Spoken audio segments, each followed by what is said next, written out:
Aliados do Bolsonaro estão explicando o que aconteceu na questão da tornozeleira, né? Como a gente falou no vídeo aí anterior, a tornozeleira estava danificada de fato, o Bolsonaro fala que colocou ferro quente ali de fato, e isso é preocupante. A imagem é muito ruim do ponto de vista de marketing, né? Como eu falei no vídeo anterior, do ponto de vista jurídico não quer dizer nada, porque ele não tinha como escapar disso.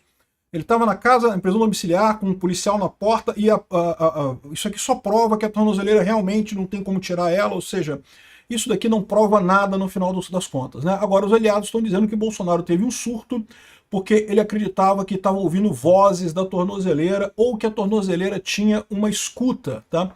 Então o Bolsonaro estava com medo da tornozeleira ter uma escuta e por isso que ele estava com curiosidade de abrir ela para ver o que tinha ali dentro, para saber se tinha alguma escuta ali, né? Isso é impossível? Não, não é impossível, porque o Alexandre de Moraes já fez coisa muito pior do que isso com o Bolsonaro. Para ter escuta lá na casa dele, pouco custa, né? Então, realmente é uma explicação razoável isso daí. Mas o que eu acho que é um ponto muito importante também, como eu falei, a imagem é muito ruim, não tenho o que dizer, mas tem justificativa, o Bolsonaro está tomando remédio, está com dor, ele está numa situação de injustiça que evidentemente deixa qualquer um perturbado, então havia esse interesse dele, e principalmente, juridicamente não muda nada, não tem nada a ver isso daqui, né? Tanto que o Moraes não puniu o Collor, que fez a mesma coisa. Aliás, o Collor fez mais do que isso, ele desligou a tornozeleira dele, ele conseguiu quebrar totalmente a tornozeleira e desligar a tornozeleira, né? E o Collor não teve punição nenhuma, né? Então, ou seja, a verdade é que não precisava fazer isso que o Alexandre de Moraes fez. Da mesma forma que eu falei anteriormente, que é um absurdo essa prisão do Bolsonaro, eu mantenho. É um absurdo essa prisão do Bolsonaro, mesmo com essa ação aqui. O que eu acho só é que ficou feio do ponto de vista de marketing. Então, a gente já fez um vídeo falando sobre a tornozeleira aqui, machucada do Bolsonaro, né? E realmente o vídeo fica muito ruim, por quê? Porque dá a desculpa que o Alexandre de Moraes precisava para dizer que foi uma prisão justa. Não foi uma prisão justa.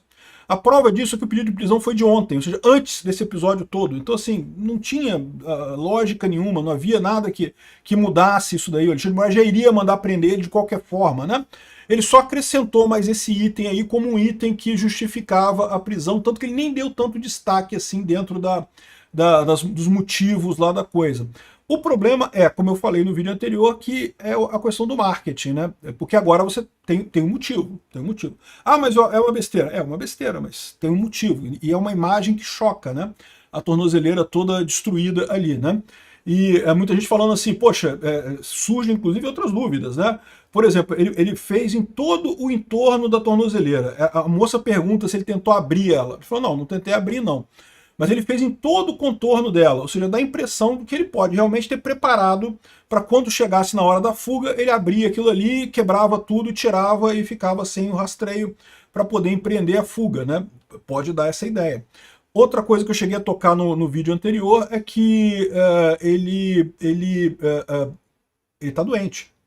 Ele não tem uma mobilidade muito boa. Para ele fazer isso no próprio tornozelo, ele teria que se dobrar e ficar fazendo isso deitado aqui. Eu não sei como é que é a questão da operação dele, ou seja, o que eu falei no outro vídeo, que é possível que ele esteja acobertando outra pessoa, que na verdade quem fez isso daí não foi o Bolsonaro em si, foi outra pessoa, né? Isso é uma possibilidade. Aí ele vai jogar mais alguém debaixo do ônibus aí, porque tudo bem, ele confessou, disse que foi ele exatamente para tirar a culpa de outra pessoa, mas né, existe a chance de ter mais alguém enrolado nessa história aí. Eu não sei quem é que estava na casa dele ontem, se o Carlos estava lá, se o Jair Júnior estava lá, quem que estava lá na casa do Bolsonaro, mas assim, a imagem é muito ruim. Mais uma vez, repetindo, do ponto de vista jurídico não muda nada. Isso seria crime impossível, não teria como fugir de qualquer forma.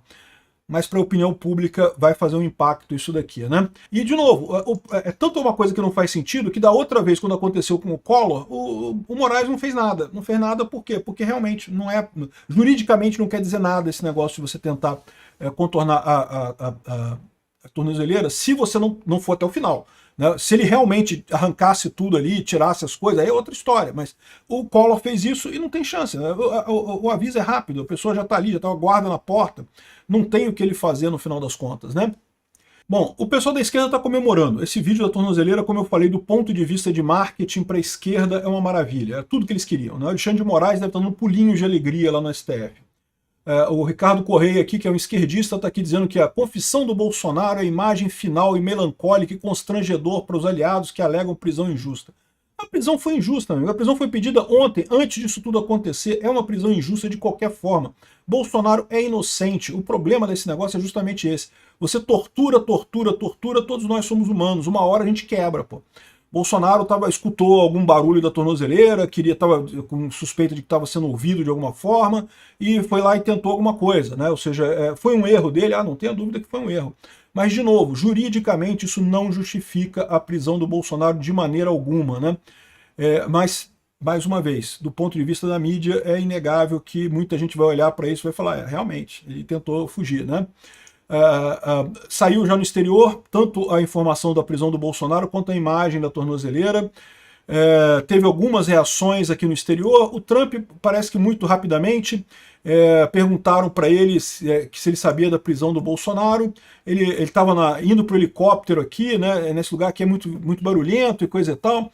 E daí ele falou que é uma pena, não sei o que lá, mas ele nem estava sabendo o que aconteceu, né?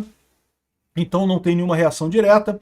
Teve uma reação maior aqui, ó, do Christopher Landau, em que ele falou que o juiz Alexandre de Moraes, que é um abusador de direitos humanos sancionados, trouxe a Suprema Corte para uma disputa internacional com vergonha ao jogar restrições judiciais, normas jurídicas no lixo, através de um processo judicial político, né?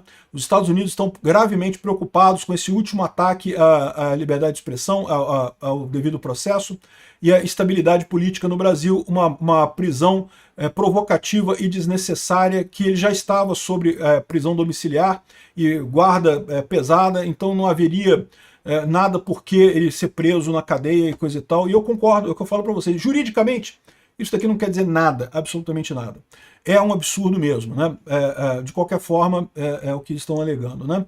Então tá aqui a imagem do Trump falando com o Bolsonaro. Ele falou que falou com o presidente ontem, eu acho que ele se confundiu de falar com Lula, talvez, ou com algum outro presidente. Ele pode ter se confundido ali.